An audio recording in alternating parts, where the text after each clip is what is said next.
Good morning, guys. Well, again, good morning, good afternoon, good evening, and good night, depending on what time it is for you around the world.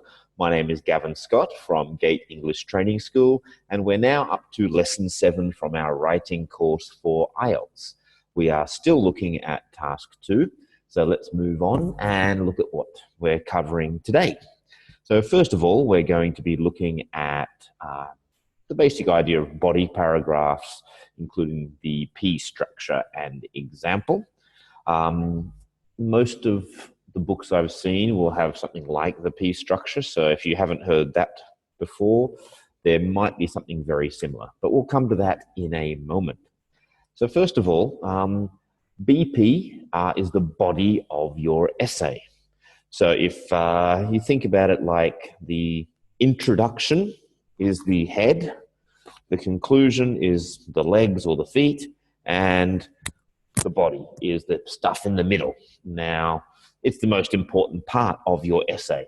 It's where you're really going to have the ideas and support your position. Generally, you will have 2 to 4 paragraphs that we will call the body paragraphs, or I just keep saying BPs because it's easier. Most books I've seen refer to them as body paragraphs or main paragraphs. It's very important to remember the distinction when we talk about that. Introduction, conclusion, body paragraphs. Some students get confused and mix up the ideas of what goes in an introduction and what goes into their body. Okay, each BP, it's very important, focuses on one area.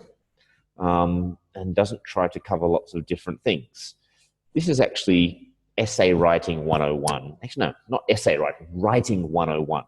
You go to primary schools where I work sometimes, and you teach writing to little children. The first thing you teach them, new idea, new paragraph. Again, I've seen a lot of people who are at university and they still don't know this. It's a very, very basic concept of writing. Once you start talking about something different, it is time to stop that paragraph, have a bit of a space, start the new paragraph. In the marking of the writing, your CC score, which is coherence and cohesion, will be lowered if you don't organize your paragraphs properly. So that's where you would lose a mark. If you don't have properly organized paragraphs, you're not going to be getting 6s and 7s there. Pardon me. So some books will tell you to have 2 BPs. They might say, well, normally what they would say would be 1 paragraph for this side and 1 paragraph for this side. That is completely wrong. Never, never do that. There is only one time I would suggest having 2 BPs. And that is when you're putting causes and solutions together to make 2 slightly bigger paragraphs. That is one way to do the cause and solution essay. I think in lesson 9, we're going to look at a cause or problem and solution essay, and we're going to actually do it a different way. We're going to go with 4 BPs, but you can put that together into 2 BPs, where you start by introducing the main cause and the main solution. The next paragraph, you have the second cause and the second solution. When you do this, it's of course very important to make sure that the cause and solution fit together. If the solution doesn't match that cause, you can't have them in the same paragraph. You know, it's that one concept, that one idea. This is the cause, or this is the problem. Now, if you're then giving a solution to that problem, it can still fit in that paragraph. But that's the only time I would ever suggest 2 BPs. The main problem is if you try to have 2 BPs for a 2-sided essay, reasons for this side, reasons for this side, it means you're not having a stronger position. You're kind of also spending too long on one thing. If you're doing that, realistically, you can't put all of the arguments very well into one paragraph. You can mention them all very briefly in one paragraph. So these are all the reasons why I think this is good. But if you put all of them into one paragraph, you're not developing them. You're not exploring each reason in depth. And that's a big part of getting your scores up to 6s, 7s, and higher, is developing your ideas. Okay, so you can't do that if you put lots of ideas in one paragraph. So basically, for two-sided essays, for and against, advantages and disadvantages, for these essays, please do not use 2 BPs, okay? Pretty much every time I want 3 BPs. We start with our introduction. This is what I think. You give your position. Your BP1, this is why I think this. Your BP1 includes the example, and then you go and say which shows this. Okay, this is actually the P, which we're going to look at more in later. And again, this is all about building an argument, building it up, making it stronger and stronger. We start by making it clear. Here is the topic and what I think about the topic. There's our introduction. So I've put forward a position. You know, I think football is better than basketball. By itself, that has no meaning. That's just my opinion. Now, if I'm going to argue that, I need to give reasons why I think that. So my BP1, this is why I think so. This is the main reason why I think football is better than basketball. Okay, let me give an example of that to help develop and support that point, that reason. So again, my position, my reason for that position, then I develop that reason for supporting that position.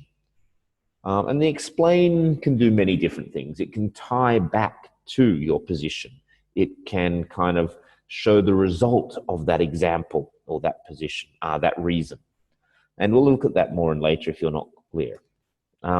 Your BP2 is just doing the same thing as the BP1, but we're adding another reason to, again, add more strength to our argument. So same thing we're doing here. Another reason why I think this is this. And then we give the example and explain. So now we've got 2 solid paragraphs. We've presented our position in the introduction. Now these 2 paragraphs are like the building blocks that have really supported the argument. We haven't just said, I like it because of this. We've said, I like it because of this, which we can see here, or without this, this will happen. Well, you know, we're taking it and making it stronger and stronger. Now, of course, we must consider the other side. If you do not consider the other side, then you are not properly answering the question.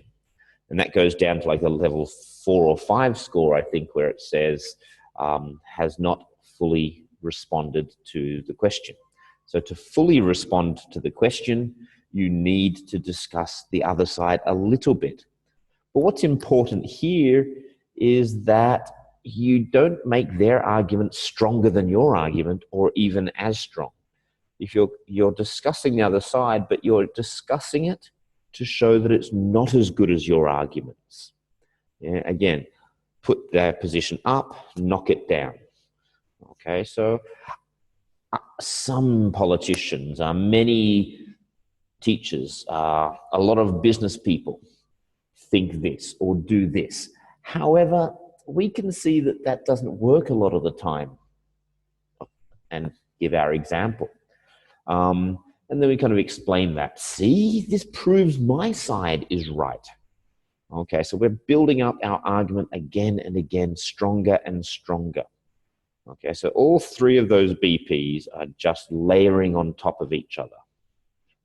Okay, they're creating strength. And at the end of it, we need to summarize what we think and why. So we are restating a position and our main reason for this position.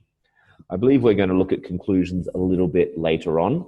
I think in the next 2 lessons, we'll have a little bit of a look at conclusions there. And even today, we might see some conclusion. No, not today, sorry. Definitely lesson 8 and 9. We have conclusions. In case you're wondering, I generally make 3 lessons at a time. I do lessons 1, 2, 3, 4, 5, 6, 7, 8, and 9. And usually what I've been doing is filming making 3 lessons and filming 3 lessons each week. I'm actually very busy, very, very busy these days, so I can't do much more than that at the moment. Now, let's move on and have a look at the P's. Now, the P idea of a P, I think, comes from 2 things. One, teachers have a sense of humor. We like to joke. If you do not know what P means to go to the toilet, to pee. By putting the form PEE and choosing these letters and these words, it means we can have quite a lot of jokes in class. Okay, children, or sorry, not children for IELTS. Okay, students, it's time to pee. I'm going to show you how to pee. So it's always a bit of fun in the classroom, but it also is very clear. We state the point, which is saying why we agree with this side of the argument. That's very important. And it makes it very clear what our argument is. So that P sentence is not complicated. It's a very clear argument for one side. Okay, that's important. The example is usually a way of helping to understand that point, that reason. Yeah, because by itself, sometimes it's not enough. And an example is usually the easiest way to explain and make your point very clear. Now, the explain part is about how does this example prove my point? And how does this point and example prove my opinion?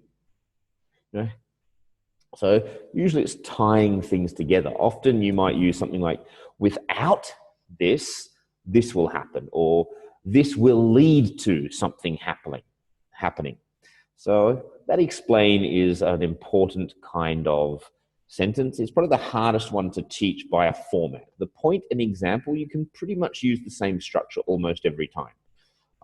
Very simple structures. The explain, well, there's many, many ways. That's probably the most difficult sentence in the whole of your task 2 writing. Hopefully, when we look at some more in the next few lessons, you will have a good understanding. Pretty much today, lesson 8, lesson 9, we will be looking at lots of P's, lots of body paragraphs, and hopefully that will help you understand what we can do with our explain.